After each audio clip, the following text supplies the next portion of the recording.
Howdy, folks. We're live here at the Old Joliet Prison, built in 1858, I want to say, or 1865. Did a little tour, just concluded, so doing a little quick video of the grounds here. Pretty cool tour. I don't know. This is really, interesting to be here. Take a little tour of this prison. A lot of history. And it was where the Blues Brothers was filmed. So I thought it was pretty cool. Me and Sherry came here today, took a 2-hour tour. It just concluded, so I'm doing a quick selfie video or vlog, whatever you want to call it, and just show you guys around. So I'm about ready to head out. So yeah, this is pretty much just a general basic, scope of the grounds of the prison. Beautiful day, a little chilly, 58 degrees in Joliet, Illinois. So anyways, I'm about ready to head back and meet Sherry at the front entrance here. I really enjoyed this tour. You guys should check it out. $30. It's a guided tour. There's probably a group of about 30 of us here today. Took us all around and gave us a lot of history. So yeah, just checking out these old prison walls. Apparently they call it the burnt district. Yeah, this is the area where a couple of kids came in and started a fire here and burnt down some of the buildings here. So it's a shame. Bunch of saboteurs, kids just playing around and screwed up this whole area. So anyways, just wanted to give y'all guys just a little roundabout tour of the prison. So I will conclude and we'll catch you later. Adios. And you can imagine, of course, this is pretty unpleasant in the winter months coming in here and Washington. They held it, yeah. Because, they just have a big group of men in here, all washed down at once.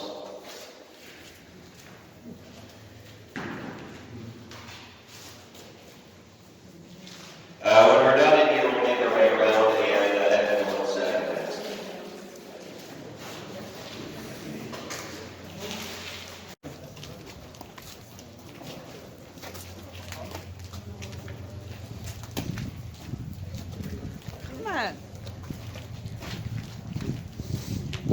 Before we head into North Sag, I'm going to point this area out. Over here, this is where they used to have the annex that housed the electric chair. 1928, we became the first prison to use the electric chair in the state of Illinois, and we continued to use it until 1942 when it was pulled out and originally taken to South Dakota, but later brought back to Stateville in Illinois here. Unfortunately, after 1942, they decided to never rebuild anything over where the electric chair was, and it's sat empty and abandoned ever since. When we go inside of North Sag, that was solitary, and the upper level was death row, where the inmates awaiting execution would be housed before they were brought out here and electrocuted. So we will make our way inside and check that out.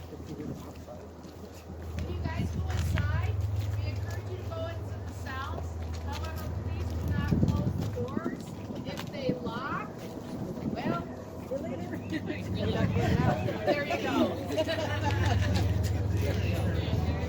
Yes, so there were 3 buildings out there.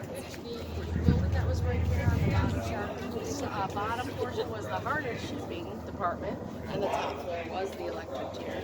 Then there was the original chapel and the library.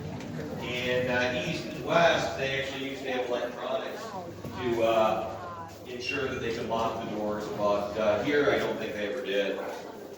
It was all mechanical, but just as a safety precaution.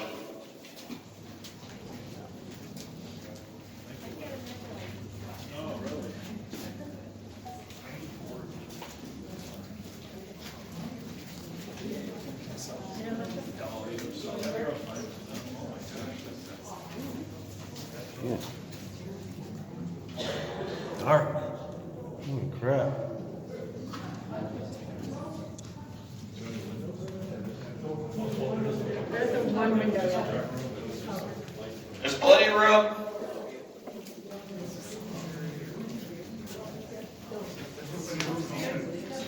Yeah, upstairs is that room. They're the same cells, I mean. But, yeah, they only used the upper level for that row. And there were never all that many executions that took place here, so, yeah. Only about a dozen in total. How much was the electricity bill? A lot. It would have been a lot. They actually usually would group the executions together. The first execution, they did 3 men back to back, and usually they would try and cluster them close together.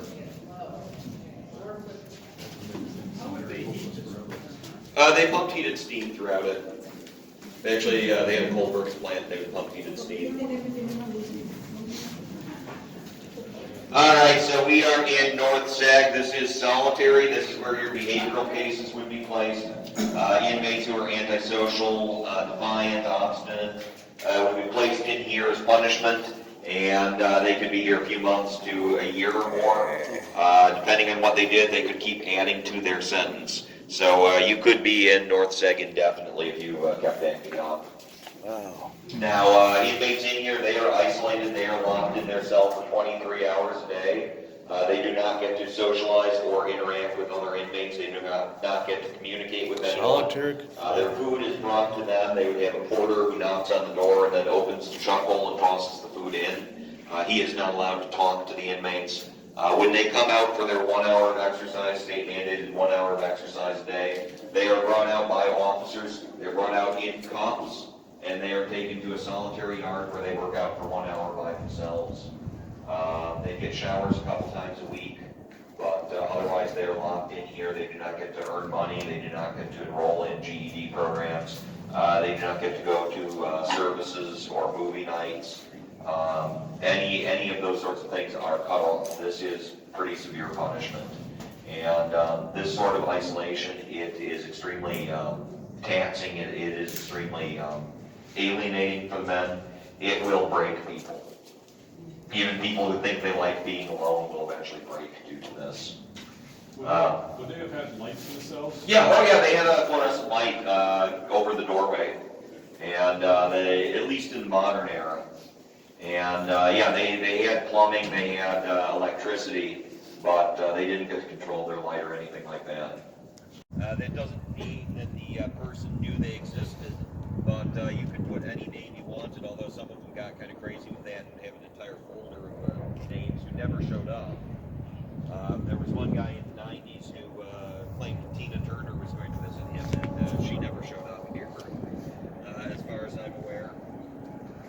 But if you knew someone was coming for you, they could put your name on their list, and that would be that. We talked a little bit about Edmund Allen, the reformer. He came in 1913 with the intention of making this prison more humane. Allen implemented the first trustee program where the inmates could work for the warden and his family.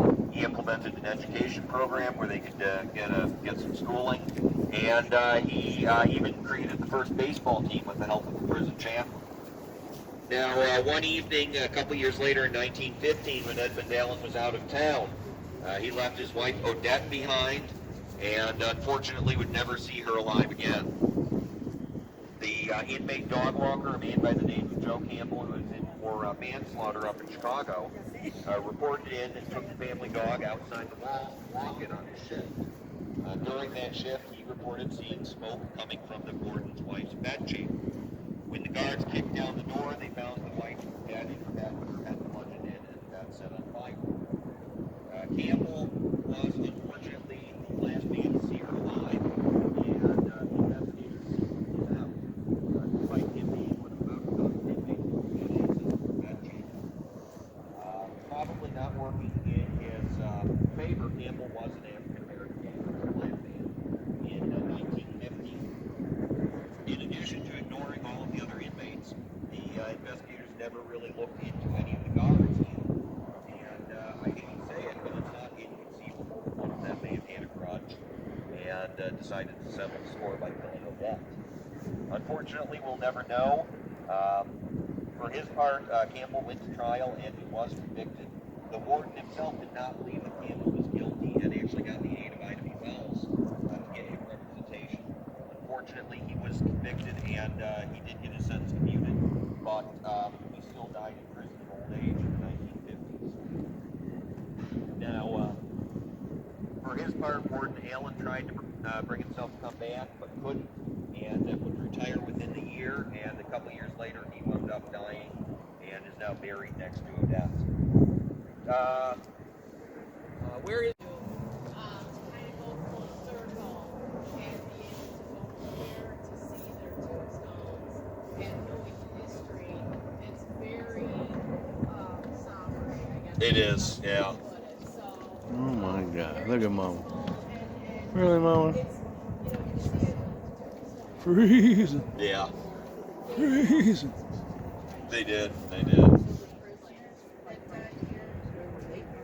As for the prisoners who died here, if they were unclaimed by their next of kin, they would be buried in a potter's field about 1.5 miles northeast of here. That fell into disuse in 1974, and after that, if a body was unclaimed, they would be cremated and scattered anonymously. Who's the most famous prisoner? Probably Richard Speck, I would say. Richard Speck was here for quite a while. He bounced back and forth between here and Stateville, but he would probably be the most infamous, at least in the modern era. In the earlier years, we did have inmates like Leopold and Loeb in 1924, and gangsters like Maurice Enright and Babyface Nelson in the 1930s as well, who would be pretty notorious. Our longest serving inmate in 1961, we got Chester Weger, the Starved Rock Killer, and he was here for quite a while. He only made parole about 2 years ago. They don't really know that he did it now. Well, he claims he was innocent. He claims he was innocent. Yeah. But the forensics group. Yeah. But yeah, he did renege on his confession. Well, anyway, we will head on down and make our way to the West Cell House next. Oh, yeah, we'll go in east first. Sorry. Oh, as far as Richard Speck, this is Mike. He's one of our former correctional officers here. He does our guard tour. You want to know about any of the notorious prisoners? Richard Speck. He had the distinct pleasure of walking Speck around in the joint here. Remember My him? boss was here one day interviewing that guy that got the college degree. And Richard Speck was He was processed. Remember Richard Speck? Yeah, he was freaky looking. I forgot what he did though. He was there for about 23 hours. Yeah, I forgot too. But interesting, Chester Weger was here, the Star Rock Killer. Well, Oh, really? yeah. We head on in. Please watch your step, guys.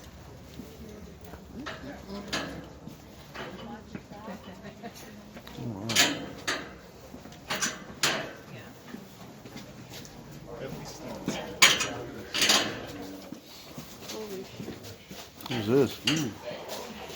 Damn.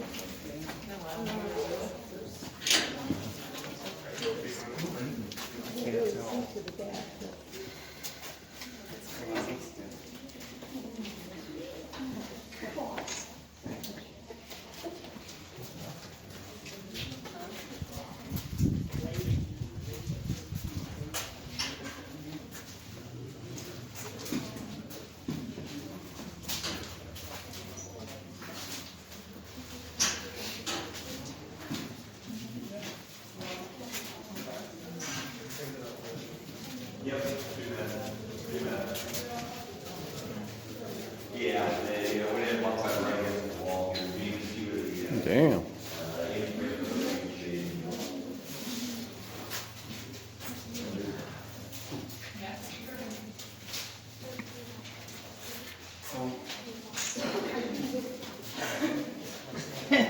Handlebars.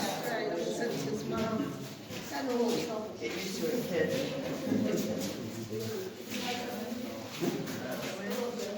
Want to see what I look like? Yeah. All right. me take a picture. And then just beyond that, you have freedom. Now, your inmates in here were the transients. They were the ones who were in here for less than 10 years, usually a couple weeks to a few months, in fact, for most of them. But they would be processed through here and then shipped out to a more appropriate facility. They would have had a bunk bed in here, obviously, 2 men per cell. They are not locked in here all day. These inmates get to come out 3 times a day for breakfast, lunch, and dinner. They get 1 hour of exercise out in the yard. They also got to enroll in programs. They could take part in the GED program. They could go to services. As a matter of fact, chapel services for East Sellout would be on Saturdays. So if they wanted to, they could participate in that. They could work jobs. They were 8th grade. They could work jobs on the prison grounds as well. So they could be out of their cell for a good chunk of the day. They would shut down their lights at 9 o'clock, lights out. But yeah, they didn't necessarily have to go to sleep at lights out. One peculiarity of this is when this was an active prison, you're talking on this side, you'd have maybe 160 men. They would be shouting, screaming, yelling, hooting, hollering, woofing at each other. There was never a time when there wasn't noise. Whenever it was quiet, that was usually a bad sign something was going to go down. And it is not uncommon for corrections officers to develop tinnitus after working in here for a while, just because of all the noise. You can even hear right now, if you make a lot of noise, you're going to hear an echo. Imagine that repeated 160-fold. We are going to head down and we'll go by the hospital. We'll make our way around and head by the hospital. Yeah, they can buy it.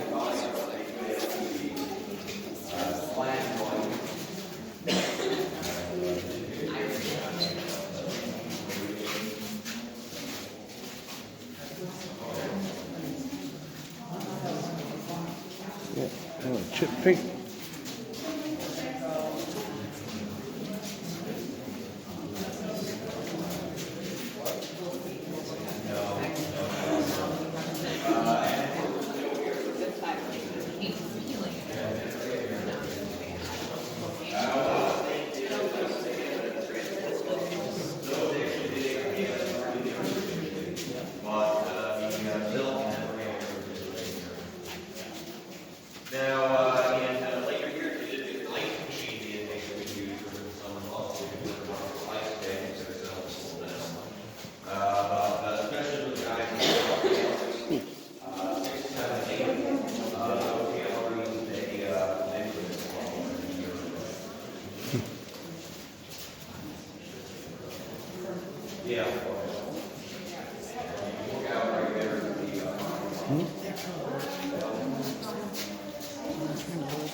The ice machine?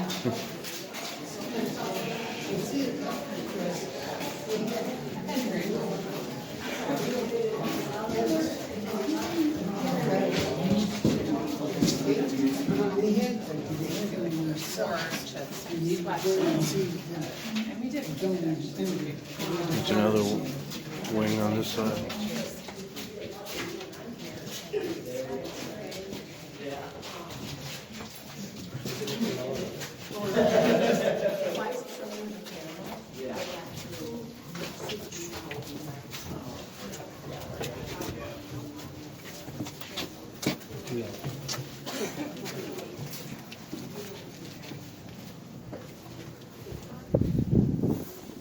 Usually 1 guard per block.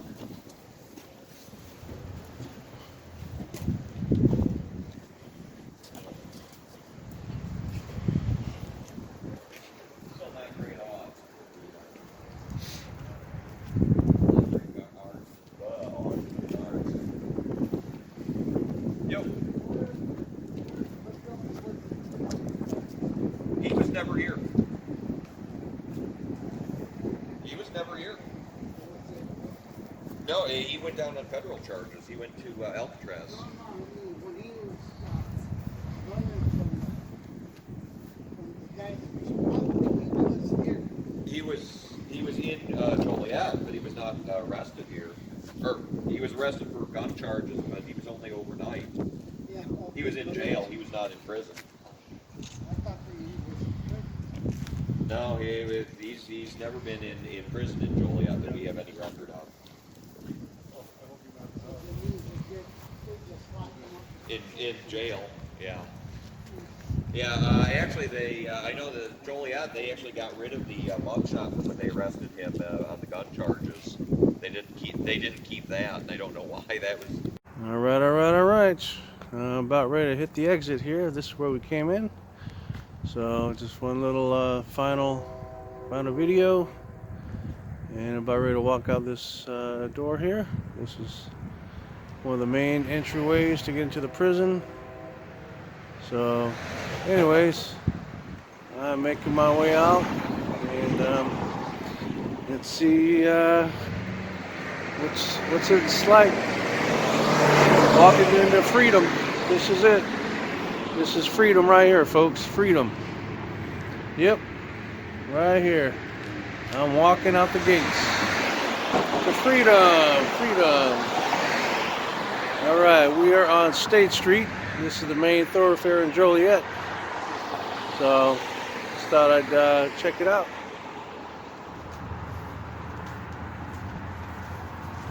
So I guess. Okay. We're walking along the prison walls, outside, and it looks like this is the women's prison across the street. And I think that's where they have a haunted house, if I'm not mistaken. So, just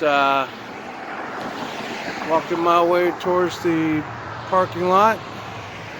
But this is pretty much where the tour started, outside before we got to the prison walls.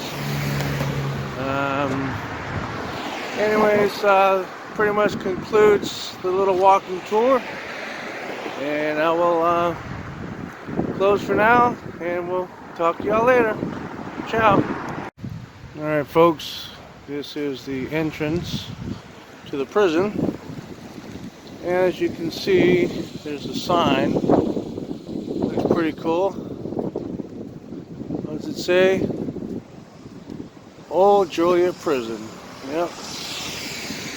So anyways, this is where we parked. And this is pretty much outside of the prison. Pretty cool. Yep, here's it's like State Street. It's the main street in Joliet. Yep. So anyways, this is pretty much the old Joliet prison grounds, folks. Alright, about ready to head to the car. Here's the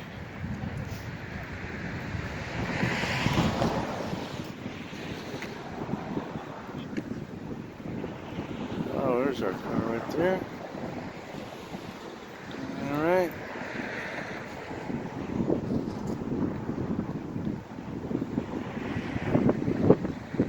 That sign.